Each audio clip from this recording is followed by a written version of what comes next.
سلام البنات، ان شاء الله تكونوا لاباس. مرحبا بكم مع لمسة سماح. راح نديروا هذه المملحه اللي تجي بنينه وتجي مفرمجه وماشي راح تندمي اذا جربتيها، وفي مده 10 دقائق راح تكون واجده. جيبي نص صدرة تاع الدجاج وروحي معايا.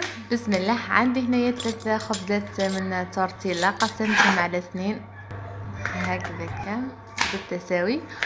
جبت هنايا نص صدرة تاع الدجاج وقطعتها، وبعد ما قطعتها رحت رحيتها في الاشوار.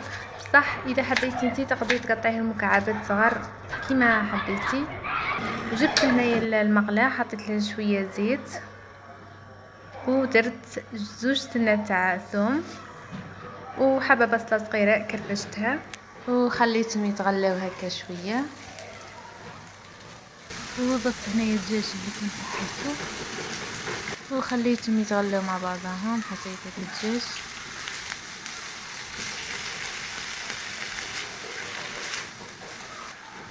ودرت هنايا شويه ليزيبيس. هنا عندي شويه كركم، شويه راس الحانوت وفلفل اسود وفلفل عكري وكمون. وديروا هنايا شويه ملح، انا هنا كنت نسيته حطيته من بعد.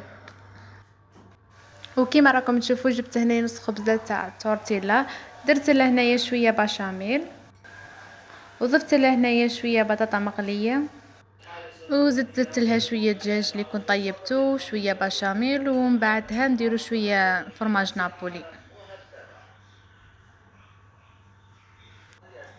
وبعدها ثنيتهم على شكل مثلث، وكملت الباقي في نفس الطريقة على شكل مثلث. وبعد ما كملت جبت سنيوة حطيت فيها بابي كويسو، ودرت هنايا الخبزات على شكل دائرة، ودرت لهم من فوق شوية بشاميل وزدت لهم فرماج نابولي. ورحت شعلت الكوش عليهم من التحت، بعد ما حماروا لي من تحت شعلت عليهم من الفوق.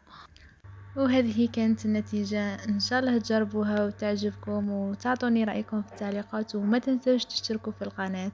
باي باي.